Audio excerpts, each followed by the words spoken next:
O tema da mensagem é do poço ao palácio. Vamos repetir, do poço ao palácio. Muito bem, do poço ao palácio. Então, nós temos a vida de José, não é? José, aquele homem que foi um instrumento nas mãos de Deus, usando como propósito de Deus, não é? Como propósito de Deus. Ele estaria preservando aquilo que Deus queria, que era a formação do povo, a nação de Israel. Deus chamou Abraão, lá de Ur dos Caldeus, trouxe Abraão, ele foi para Harã, depois ele foi para a terra prometida em procura, e veio consigo o seu sobrinho, que deu problema à beça, não é? E Abraão teve um filho chamado Isaque, teve o primeiro filho que era Ismael, filho de Agar, teve outro filho de Quetura, teve um terceiro filho, teve vários filhos. Aliás, Abraão era o símbolo da fertilidade, além de um homem da fé, porque após 100 anos de idade, o camarada começou a fazer filho. O cara começou a ter filho depois dos 100 anos de idade. Você já imaginou um cara 100 anos de idade, trocando fralda de criança, dando mamadeira? Hein? Dando danoninho. Não é? Então Abraão foi esse camarada. Os filhos começaram a aparecer no final da vida dele, não é? E ele viveu muitos anos, mais do que 130 anos. Eu nem me lembro agora qual é a idade, né, Jess? Depois você vê aí Abraão, com que idade ele morreu para mim aí no livro de Gênesis. Ele viveu muito. Oi? 175, 175. Ele começou a vida dele aos 100, não é? Que idade? Então, Abraão teve Isaque, Isaque teve Jacó, e Jacó, ele foi um homem que teve 12 filhos, era casado com Léia, Raquel e as concubinas, mas a mulher que era a paixão da vida dele era quem? Raquel. Com Raquel ele teve 2 filhos, José e Benjamim. E aquela família era uma família, eu tenho uma mensagem em cima disso, que era uma família disfuncional. Que é uma família disfuncional, ela é desequilibrada nos seus relacionamentos internos e externos, interno como família e externo. O que deu um problema à família de Jacó não foi brincadeira. Jacó passou um pedaço difícil, mas Deus tinha um projeto. Levante a sua mão agora e diga assim, repita com o seu pastor, Deus tem um propósito para minha família, um propósito para mim, uma missão, e eu vou cumprir a missão que Deus quer me dar, em nome de Jesus. Dê uma salva de palmas. Deus tem um propósito para a igreja, Deus tem uma missão para a igreja, mas tem para cada um de nós. Nossa vida tem propósito, a minha vida tem propósito, a sua vida tem propósito. Você não nasceu para comer, beber e dormir, não. Deus tem um propósito na sua vida. Então Deus tinha um propósito para a família de Jacó, preservar. Só que Deus é presciente, não é? Deus é presciente. O que é isso? Deus tem ciência antecipada do que vai ocorrer no futuro. Aí Deus, como é presciente, viu assim, vai acontecer uma fome terrível e eu tenho que preservar o meu futuro povo de Israel. Aí Deus olhou para a família de Jacó e disse, e eu vou usar aquele menino lá, adolescente de 17 anos. Aí Deus o capacitou, deu a ele dom espiritual, discernimento de interpretação de sonhos. Deu a ele capacitação de gestão financeira, gestão administrativa, que é muito diferente. Gestão financeira não é a mesma coisa que gestão administrativa. Gestão financeira, gestão administrativa, capacidade de compartilhamento, que é a capacidade do camarada trabalhar em equipe, desenvolver expertise na área de equipe, deu capacidade para ele e habilidade emocional. Deus encheu aquele cara de dons. mas ele tinha que amadurecer. Ele tinha que passar por um moendo. A gente só amadurece sofrendo. Essa pandemia agora é o momento da gente amadurecer. Amadurecer no relacionamento com a esposa. Carlos está carequinho, né? Coitadinho. Está lá, mas está amadurecendo, né, Carlos? Está amadurecendo com o relacionamento familiar, amadurecendo com o relacionamento com os filhos, amadurecendo com o relacionamento financeiro. Alguns ficaram desempregados, vão ficar 4 meses aí, não é? Ganhando 3 meses, 4 meses, ganhando aquele salário, chama salário de desemprego, mas eu decreto em nome de Jesus na tua vida que vai abrir uma oportunidade melhor do que você tinha. Deus é poderoso e Ele cuida da gente. E cuida do seu povo, que nós somos meninas dos olhos de Deus. E aquele homem precisava, como eu disse no primeiro culto, estou fazendo um apanhado do que eu falei de manhã, mas ele era ainda muito imaturo. Ele tinha um problema. Tinha um problema de maturidade, ele é um pouco soberbo, achava-se o máximo. E ele não entendia o propósito de Deus para a vida dele. E ele teve 2 sonhos. E esses 2 sonhos trouxe problema porque ele era bocão. O que é o cara bocão? É aquele que fala no momento impróprio. Ele vai comprar um carro, ele chega para os outros e diz assim, olha, eu vou comprar aquele carro ali, aquele carro é maravilhoso. Aí o outro chega para ele, não compra não, porque aquele carro é batido. Aí o cara, que é bocão, falou que não devia ter falado, o preço está bom, não compra o carro. Quando ele chega daqui a 1 mês, vê aquele irmão que ele disse que o carro era batido, comprou o carro na frente dele. Bocão.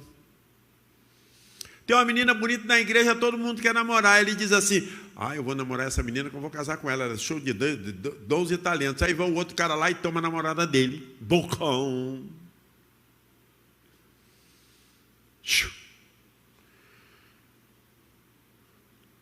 O segredo é a arma do negócio. Deus vai te dar uma bênção. Calandinho. Depois que você receber a bênção, aí pode falar que se a bênção está na tua mão, não é? A bênção está na tua mão, está tudo ok. Então, ele era imaturo emocionalmente. E ele criou um problema com o pai dele, criou um problema com os irmãos dele. Aí eles criaram o quê? Odiosidade. Ficaram com raiva dele. Raiva mórbida, amargura. Esse cara é um problema aqui em casa. Quem é que tem aqui um problema? Não vai dizer quem é o seu parente, não precisa dizer o nome. Só levante a mão. Quem é que tem alguém na família que é um cara complicado? Levante a mão. Amém. Se na tua família não tem ninguém complicado, então dê glória a Deus. Ser um cara especial, foi abençoado com essa vitória. Então José, ele era esse camarada, que ninguém gostava dele na família. Mas pastor, ele não era abençoado por Deus? Sim, mas era imaturo, precisava amadurecer. Deus precisava, para usá-lo, tinha que amassar. Como é que Deus fez? Deus fez com que ele fosse lá procurar os irmãos dele, o filhinho do papai, que tinha ganhado aquela roupa, não é? Aquela tala toda colorida, bonita, não é? Aquele casaco especial. Eles jogaram ele numa cisterna sem água, venderam para termos dos ismaelitas, não é?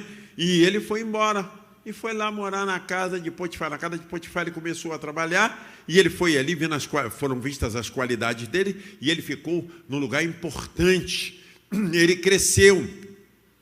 Depois, mais uma vez, aconteceu mais um problema com ele. Por que aconteceu? Será que ele deu mole para Kojak? Não, ele não deu mole, não. É porque Deus estava preparando o emocional dele. Deus estava fazendo uma prensa nele. Ele estava passando por um momento, meus irmãos, de profunda rejeição, um momento de sentido-se desamparado. Mas Deus estava trabalhando na vida de José. Agora ele vai para a prisão, e na prisão ele conquista com a sua capacidade a situação. Aí, lá ele interpreta um sonho de um copeiro e um sonho de um padeiro. Ele diz, daqui a 3 dias, padeiro, você vai morrer e vai ser enforcado, morto. e disse para o copeiro: você vai entregar a taça ao rei Faraó. E se cumpriu. Aí, as coisas se... Repita comigo. Na minha vida, eu quero que tudo aconteça no momento de Deus e não no meu momento. Ele ficou zangado. Eu revelei para o copeiro e ele não falou nada de mim para Faraó. Mas o caso é que Deus estava esperando a oportunidade própria. Porque se ele chegasse lá sem algum motivo e tal, ele ia voltar para a casa dele. Não era o propósito de Deus que ele voltasse para a casa dele, mas que ele ocupasse um cargo de relevância naquele império que era o Egito, era o império, era a nação mais poderosa do mundo na época. Aí nos diz a palavra de Deus, meus irmãos, que quando houve um sonho que o Faraó teve, ninguém conseguiu interpretar, Deus, não é? O copeiro disse: eu tenho um cara que soluciona o seu problema. Então manda trazê-lo. Aí nos diz que ele se barbeou, se preparou e chegou e foi lá. Aqui começa a mensagem dessa noite, que demos uma revisada no que falamos de manhã. O que era? Ele estava ali já há 13 anos, bota aí, 13 anos, ficou 13 anos até chegar lá, junto do Faraó. Deus passou ele na moenda 13 anos esperando. Você tem cacife para esperar 13 anos a bênção? Tem gente aqui na igreja que vem e quer a bênção no mesmo dia. Eu quero minha bênção hoje mesmo. Se passou um mês, eu não vou ficar mais nessa igreja, não. A minha bênção não está aqui. A minha bênção está em outro lugar. Não tem, é que isso? Saiba o seguinte: a tua bênção está na tua igreja. É aqui que Deus vai te abençoar. Aqui que é a tua terra. Aqui é o lugar onde Deus plantou os teus pés, para você crescer espiritualmente em todas as áreas da sua vida. 13 anos, agora ele estava diante de Faraó, e Faraó disse: você pode interpretar os sonhos? Eu tinha 7 vacas gordas, 7 vacas magras, bababá. Não, 7 vacas gordas, 7 vacas magras, e espigas maravilhosas e espigas feias. E vocês sabem a interpretação que foi dada. Não vou gastar tempo com isso daí, que vocês sabem. E ele interpretou e disse: olha, as qualidades do homem que você tem que colocar aqui, o Faraó, é um homem que vai saber administrar a fartura, para que quando chegar no tempo da escassez, você tenha a capacidade de sobreviver. Eu quero perguntar a você nesse tempo que você trabalhou, teve emprego, você guardou algumas economias para algum momento difícil na sua vida? Ou você é daquele que tudo que ganha gasta? Não é uma boa pergunta? Tem igrejas aí, meus irmãos, que tudo que entra na igreja vai embora. Ele não faz um investimento para uma hora dessa. Está passando apertado. Na vida da gente também. A gente não faz um investimento, não faz nada. Então, quando vem uma hora dessa, a gente está sem provisão, porque não fez previsão. Eu estou sem provisão porque eu não fiz previsão. Então, uma lição que nós aprendemos, nós temos que estar sempre, quando Deus nos dá uma boa soma do que a gente recebe, a gente deve ser fiel a Deus, fazer nosso coisa, mas ter sempre que guardar. Eu gosto muito de falar dessa história do pastor Mário. O pastor Mário, ele é dono de 2 lojas em shopping, e ele tem uma marcenaria que faz obra de marcenaria para shoppings e fazia até para a Rede Globo. E ele tem um hábito muito interessante: ele não bota dinheiro no banco, não. Ele tem um cofre onde a mulher dele não sabe onde está, a sogra não sabe onde está, principalmente sogra, né, Shirley? Não é sogra? Aí ninguém sabe, aí ele bota todo mês uma quantia lá. Agora ficou o shopping está fechado até hoje. Aonde é que ele foi? Quebrou o cofre. Então está se mantendo, porque tinha o quê? Uma economia.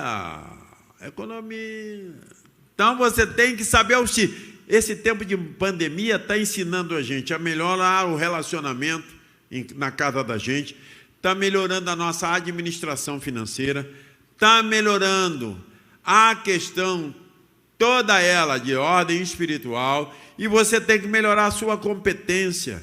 Você tem que pegar aí, eu estou assistindo, por exemplo, o Tiago Brunet, que é um coaching, que eu considero um dos melhores do Brasil, não é? Aquele outro que escreve muitos livros, como é o nome dele? Psicólogo e médico. Augusto Cury, estou assistindo Augusto Cury, camarada que venha me dar sustância. Então você tem que melhorar, é o tempo de melhorar na sua vida. Então, nós temos aí, a vida dele começa agora. Agora, qual foi um dos segredos que nós temos aqui na Bíblia Sagrada, na vida desse homem? Ele teve 2 filhos. Um era chamado Manassés. Vamos repetir, Manassés. Passado, repita, passado. Se você não resolver o seu passado, você não conserta o seu presente e não melhora o seu futuro. Para você ser feliz na vida, você tem que consertar o seu passado. Olha o que significa Manassés. Deus me fez esquecer de todos os meus trabalhos, de toda a casa de meu pai. Ele esqueceu o seu passado. Ele pegou o botãozinho e trick, desligou o passado para viver um presente melhor e um futuro melhor ainda. Você está carregando mágoa na sua vida? Pastor, eu quebrei em 1995 a minha empresa. Meu filho, começa outra. Pastor, eu contei aqui no primeiro culto, uma irmã, um irmão, 30 anos de casado, uma vez eu recebi no gabinete, estou conversando com ela, disse, pastor, eu tenho um problema muito sério com ele. Eu não consigo melhorar meu casamento. Mas por que, irmã? Por que vocês não melhoram o casamento? Pastor, há 30 anos, na lua de mel, ele disse uma palavra. Meu Deus, há 30 anos tu está levando essa carga na tua vida. Deixa esse fardo aos pés de Jesus.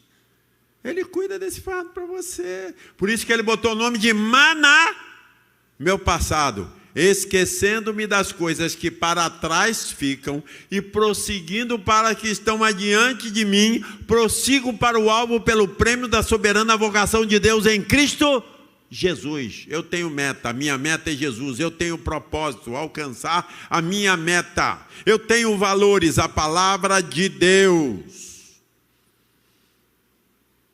Agora ele tem um outro filho, Efraim, que simbolizava o presente e o futuro. Deus me fez próspero na terra da minha aflição. Ele começou a prosperar ali. Ali ele constituiu a sua família. Ali ele começou a ser a segunda pessoa daquele reino, que era o mais poderoso. Ele começou, meus irmãos, através da sua sábia administração, fazer o rei do Egito, Faraó, o homem mais rico da terra. Por quê? De tudo que produzia, o pessoal tinha que pagar a lei do 1/5. 1/5 é quanto? 20%. 20% que um agricultor produzia, vou entregar a Faraó. É o imposto. Aí ele pegava e guardava aquilo tudo ali. Quando veio o tempo difícil, Faraó estava com o seu celeiro cheio. Aí todo mundo foi negociar com o Faraó, levando dinheiro. O dinheiro acabou, agora. Aí José disse, não, só leva comida se você vender a tua terra para mim. Acabou a terra. Não, só leva comida se você vender o teu boi, a tua vaca, a tua ovelha. E depois, meu irmão, resumo da ópera. Faraó ficou riquíssimo. No tempo de crise, você tendo dinheiro, você compra coisa mais barata, por exemplo, 20% e 30%. É lógico. Por quê? Não existe no mercado uma coisa chamada liquidez. O que é liquidez? Pastor, por que o senhor fala todo esse troço? Porque eu sou minha área econômica, eu tenho que ensinar vocês aquilo que eu sou mais forte. Liquidez, o mercado está líquido. O que é o mercado líquido? Tem muito dinheiro, tem oferta de dinheiro, não é? Mas não tem procura por produto. Aí o cara está com produto, quem tem liquidez, quem tem economia, quem tem liquidez, pode chegar lá e dizer assim, quanto você quer nesse carro? Eu quero 50 mil. Se diz assim, eu dou 35. Mas, rapaz, você está abusando de mim? Não, eu penso que eu dou 35. Quer, não quer, vai-se embora. Pastor, isso é pecado? Não, pecado é roubar. Deixa de ser bobo. Pecado é roubar. Você está fazendo um negócio. Quer, não quer, não quer. Então, o que fazia José? José tinha uma excelente cabeça administrativa financeira e ele cresceu nas suas habilidades. Por quê? Porque ele ganhou experiência na casa de Potifar, porque ele ganhou experiência na prisão. Tem gente que quer crescer, mas não quer trabalhar na expertise que Deus lhe dá. A irmã é dentista. A irmã só pode ser melhor dentista se trabalhar como dentista, fizer curso como dentista, para progredir como dentista. Alan é militar, ele quer ser oficial, vai ter que estudar, para dar um salto. E experiência. Pastor, eu quero ser pregador na igreja. Quer ser pregador na igreja? Começa uma classe da Escola Bíblica Dominical. Se você começar uma classe da Escola Bíblica Dominical com um aluno, e daqui a 6 meses você está com 50 alunos, pode pregar, o cara é bom, hein? Agora tem gente que pega uma classe com 50 alunos e deixa ela com nenhum. E é só ele falando para ele mesmo. É o chamado baba de bode. Você não conhece baba de bode? Baba de bode é o seguinte, lá no interior, quando as cabras e os bodes, elas vão comer as plantas, a planta que ela não come e na folhagem cai, não é? A saliva mata. Porque é de alto teor de acidez. Aqui eu declaro em nome de Jesus que não tem aqui nenhum baba de bode. Quem quer ser próspero em Jesus, levante a sua mão, eu quero ser próspero. Ser próspero, meu irmão, não é ser rico. Tem rico que é próspero e tem pobre que é próspero.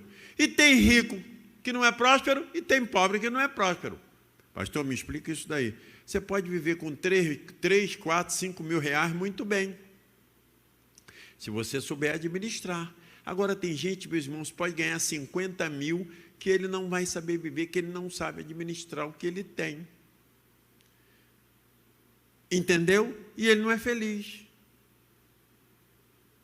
Então você tem que entender isso. A prosperidade não está no valor do que você ganha. Não é pecado ser pobre. Não é pecado ser rico. Prosperidade está ligada à felicidade que você tem em saber lidar com aquilo que Deus lhe dá no momento da sua vida. Hoje Deus pode te dar 3 mil, amanhã pode dar 5 mil, amanhã pode dar 10 mil, amanhã 15 mil. Que Deus lhe abençoe, mas seja feliz com aquilo que Deus estiver lhe dando. E eu botei aqui para dizer para vocês o que ele desenvolveu na vida dele. Experiência, eu já falei. Inteligência emocional, que ele era ruim, não se dava bem. Habilidades pessoais. Disciplina. Meu irmão, está agora nessa crise aí de pandemia, você está acordando 2 horas da tarde para tomar café, vai almoçar às 5, não é? Toma o café da tarde às 8 e vai jantar meia-noite. E vai dormir 3h30 da manhã. Já está com Netflix até nos poros. Globoplay, Netflix e os caramba 4. Pastor, isso é pecado? Não, mas demasiado é ruim. Assistir aí os vídeos, pregadores, vai fazer um curso. Eu estou fazendo um curso. Eu estou fazendo um curso de administração contábil, através de Atos 6. Eu fiz lá minha senha, estou fazendo. Como ler balancete, que eu gosto de mercado financeiro, então eu tenho que saber ler muito bem balancete de empresa, olhar assim, saber pelo balancete que aquela empresa vai dar lucro no futuro, dividendos, ou ela vai estar caminhando para quebrar. Estou lendo. Escuto Hernandes Dias Lopes, é um pregador que eu gosto de assistir, mais assistir hoje é Hernandes Dias Lopes. Pastor, ele é presbiteriano e eu com isso. Eu como o que é bom que ele me dá e aquilo que não me interessa, eu faço igual comer peixe. Você sabe como é que você come peixe? Por acaso você vai comer um badejo na tua casa, encontra uma espinha. Aí você vai dizer assim, vou deixar de comer o resto do badejo porque encontrei uma espinha, então me dá o badejo para mim. Você faz o quê? Bota a espinha no canto do prato e continua a comer o badejo. Ele é presbiteriano, tem umas teologias de vez em quando, ele não concorda lá, né? Predestinação, mas eu não vou ser dirigido pela teologia dele, mas ele tem coisa muito boa. E tem gente que também não presta você. Outro dia eu vi um irmão pregando, eu mandei até, não foi Rose ria. Mandei para Rose e Roseli Vita. O cara começou a pregar numa igreja, ele falou meia hora de língua estranha. Meia hora de língua estranha. Tinha intérprete para a língua que ele falava? Não. Ele se achou o máximo. Meu irmão, você tem que beber de coisa boa. Coisa que vem nutrir você. Então você tem a disciplina, seja disciplinado, levante cedo, apanhe sol. Faça, caminhe. Você tem que ter, mais do que nunca, aproveitar as oportunidades que Deus lhe dá. Oportunidade, ela passa muitas das vezes uma vez na vida, então essa uma vez que a oportunidade vai passar na sua vida, você tem que aproveitar. Em 1990, eu tive uma grande oportunidade na vida, eu aproveitei 3 anos daquela oportunidade. Em 1998, eu tive outra grande oportunidade. Eu aproveitei a oportunidade. Em 2006, eu tive outra oportunidade. Eu estava preparado para aproveitar a oportunidade. E vocês acham, porque eu estou fazendo esse curso de Atos 6, que é um pessoal evangélico que entende de economia, por quê? Para quando a oportunidade aparecer, eu estar preparado. Quer casar? Prepare-se para casar. Quer ser um empresário, um empreendedor? Prepare-se. Quer fazer um negócio? Olha, estava aqui hoje de manhã, estava aqui na igreja, um irmão que eu gosto muito. Ele até, quando vem à igreja, sempre ele me traz as empadas dele, é o dono da carro da empada. Ele começou aqui, meus irmãos, vendendo na porta da igreja empada. Aí depois ele disse assim, pastor, eu tive uma ideia, qual é? Vou fazer o carro da empada. Aí botou 2 ou 3 pessoas para vender o carro da empada. Agora ele está em shopping. Eu tenho um irmão aqui da igreja que ele me disse assim, pastor, eu tenho um quiosquezinho no shopping. Tenho 3 quiosques no shopping. Nos tempos da vaca gorda, não sabem qual era o lucro líquido dele com 3 quiosquezinhos pequenininho? 50 mil reais. E o que ele vendia? Guaraviton, né? É Guaraviton o nome? Guaravita, né? É, porque eu não tomo aquilo, eu não gosto. Até não sei o nome direito. Guaravita, pão de queijo, bolo. Coisa simples. Coisa simples. Coisa simples, meu irmão. A vida é para quem quer prosperar. Você tem que ter disciplina, tem que ter sonho, tem que pensar, tem que ver na Bíblia. Prosperidade espiritual. Pastor, como é que eu consigo prosperidade espiritual? Lendo a Bíblia, fazendo jejum, mortificando a carne, orando, ouvindo grandes pregadores. Como é que eu consigo prosperidade emocional? Vai assistir os vídeos de Augusto Cury. Vai assistir ele, vai assistir o Augusto Cury, ele tem vários vídeos. Eu assisto os vídeos de Augusto Cury. Já li 8 livros de Augusto Cury, vai ler, vai estudar, vai se preparar, vai ter disciplina, vai crescer. Ou você quer ser o resto da sua vida, você está numa zona de conforto. Pastor, eu tenho uma casinha para morar, eu tenho um carrinho para viver. Pastor, eu estou aqui, meu irmão, eu tenho 70 a cada dia, eu tenho um sonho para melhorar a igreja de Jesus, que é Monte Oreb, que eu trabalho como pastor, melhorar a minha casa, melhorar a minha família, melhorar tudo tem que melhorar. Vamos repetir, sempre melhorando no Senhor. Porque todo aquele que invocar o nome do Senhor será salvo. Como, pois, invocarão aquele em quem não creem? E como crerão naqueles de que não ouviram? E como ouvirão, se não há quem pregue? E como pregarão, se não forem enviados?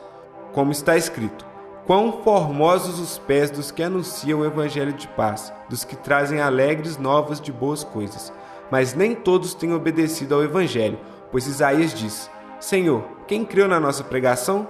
De sorte que a fé é pelo ouvir, e ouvir pela palavra de Deus. Romanos capítulo 10, versículo 13 ao 17.